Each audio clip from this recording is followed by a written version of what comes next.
రోజుకో వంటకి స్వాగతం సుస్వాగతం అండి.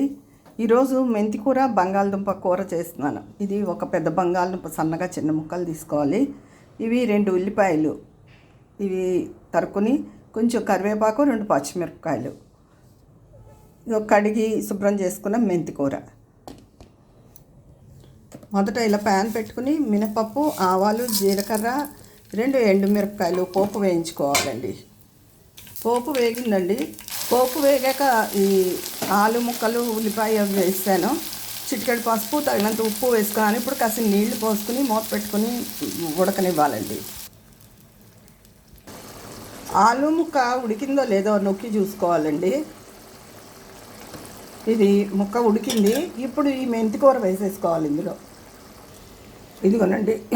ఇప్పుడు ఇలా ఒక 10 నిమిషాలు ఉడికించుకోవాలి సిమ్లో పెట్టి.